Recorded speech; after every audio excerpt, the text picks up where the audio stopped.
നമസ്കാരം, ഞാൻ Vishnudath. Chemmanur international jewellers Kaumudi ഹെഡ്ലൈൻസിലേക്ക് സ്വാഗതം. Powered by Fortune industries, presented by Baba easy English in association with high sleep mattresses. തന്ത്രം മെനഞ്ഞ് ലീഗ്. മഞ്ചേശ്വരം നിയമസഭാ മണ്ഡലത്തിൽ ഉപതിരഞ്ഞെടുപ്പ് നടത്താൻ മുസ്ലിം ലീഗ് നീക്കം നടത്തുന്നതായി സൂചന. ഇതിനായി നിലവിലെ MLA അബ്ദുൾ റസാഖിനെ രാജിവെപ്പിച്ച് ഇടതുപക്ഷവുമായി രഹസ്യധാരണ ഉണ്ടാക്കാൻ ആലോചന. ലീഗിന്റെ പുതിയ നീക്കം മഞ്ചേശ്വരത്ത് കള്ളവോട്ട് നടന്നു എന്നാരോപിച്ച് കെ സുരേന്ദ്രൻ നടത്തുന്ന നിയമപോരാട്ടം പാർട്ടിക്കെതിരാകുമോ എന്ന ആശങ്കയെ തുടർന്ന് മഞ്ചേശ്വരത്ത് ഉപതിരഞ്ഞെടുപ്പ് കൊണ്ടുവരാനുള്ള ലീഗിന്റെ നീക്കം രാഷ്ട്രീയ പാപ്പരത്തമെന്ന് കെ സുരേന്ദ്രൻ. രണ്ടും ചേർത്താൽ 4 ആകില്ല, ജനങ്ങൾക്കെല്ലാം മനസ്സിലാകും. മണ്ഡലത്തിൽ 3000 കള്ളവോട്ടുകൾ നടന്നിട്ടുണ്ടെന്നും കേസ് നീണ്ടുപോകാതിരിക്കാൻ 299 വോട്ടുകൾ സംബന്ധിച്ച വിവരമേ കോടതിയിൽ സമർപ്പിച്ചിട്ടുള്ളൂ എന്നും വിശദീകരണം.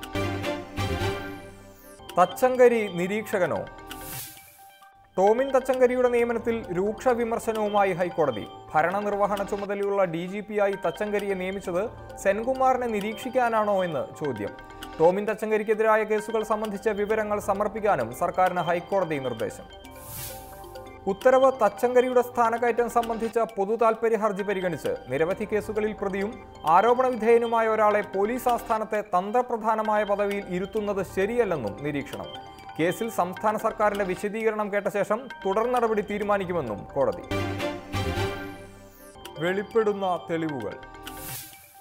നാഗാലാൻഡ് പോലീസിലെ ഉന്നത ഉദ്യോഗസ്ഥൻ MKR പിള്ളയ്ക്ക് കേരളത്തിന് അകത്തും പുറത്തും കോടികളുടെ ബിനാമി ഇടപാടെന്ന ആരോപണത്തിൽ അന്വേഷണം ഊർജിതമാക്കി പോലീസ്. ശ്രീവത്സം സ്ഥാപനങ്ങളുടെ പരിശോധനയിൽ 10 കോടിയുടെ ഭൂമി ഇടപാടിന്റെ രേഖകൾ ലഭിച്ചതായി ആദായനികുതി വകുപ്പ്. വീട്ടിൽ നടത്തിയ പരിശോധനയിൽ നിന്ന് 11 ലക്ഷം രൂപ പിടിച്ചെടുത്തതായും അന്വേഷണ സംഘം. പല ഭൂമി ഇടപാടുകളിലും പിള്ള ഡയറക്ടറായി നിയമിച്ചത് നാഗാലാൻഡിൽ നിന്നുള്ള ആദിവാസി ബിനാമിയെ. ശ്രീവത്സം ഗ്രൂപ്പിന്റെ വിദേശ പണമിടപാടുകൾ സംബന്ധിച്ച രേഖകളൊന്നും ലഭിച്ചിട്ടില്ലെന്നും അന്വേഷണ സംഘം. കോടികളുടെ ബിനാമി ഇടപാട് സംബന്ധിച്ച ആരോപണത്തിൽ ശ്രീവത്സം ഗ്രൂപ്പിന്റെ സ്ഥാപനങ്ങളിൽ ആദായനികുതി വകുപ്പ് പരിശോധന ആരംഭിച്ചത് വ്യാഴാഴ്ച. അതേസമയം പിള്ളയ്ക്കും കമ്പനിക്കും ഭൂമി വാങ്ങിക്കൂട്ടാൻ ഒത്താശ ചെയ്തത് UDF നേതാക്കളെന്ന ആരോപണവുമായി CPI. ഇതിന് അന്യസംസ്ഥാനങ്ങളിൽ ബന്ധമുള്ള മുൻമന്ത്രിയും സഹായം നൽകി. നിരവധി ഭൂമി ഇടപാടുകളിൽ ഇയാൾ ഇടനിലക്കാരനെ പോലെ പ്രവർത്തിച്ചെന്നും സമഗ്ര അന്വേഷണം വേണമെന്നും CPI. വിലക്ക് നീക്കി സുപ്രീം കോടതി. നീറ്റ് പരീക്ഷാഫലം പ്രസിദ്ധീകരിക്കുന്നത് സംബന്ധിച്ച അനിശ്ചിതത്വങ്ങൾക്ക് വിരാമം. നീറ്റ് ഫലം CBSEക്ക് പ്രസിദ്ധീകരിക്കാമെന്ന് സുപ്രീം കോടതി.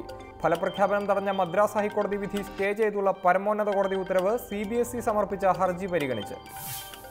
വിലക്ക് നീങ്ങിയതോടെ നീറ്റ് ഫലം 2 ആഴ്ചയ്ക്കുള്ളിൽ പ്രസിദ്ധീകരിക്കുമെന്ന് CBSE.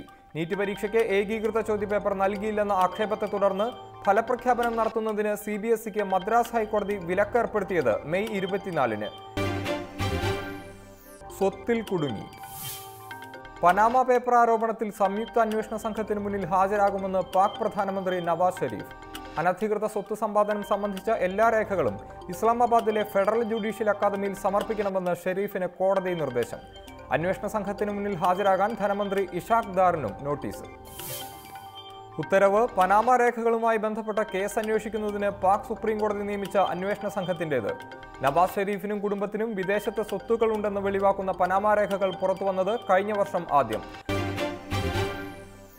Chemmanur international jewellers Kaumudi headline സമാപിക്കുന്നു. Powered by Fortune industries, presented by Baba easy English in association with high sleep mattresses. അടുത്ത ഹെഡ്ലൈൻസ് വൈകിട്ട് 5:30. നമസ്കാരം.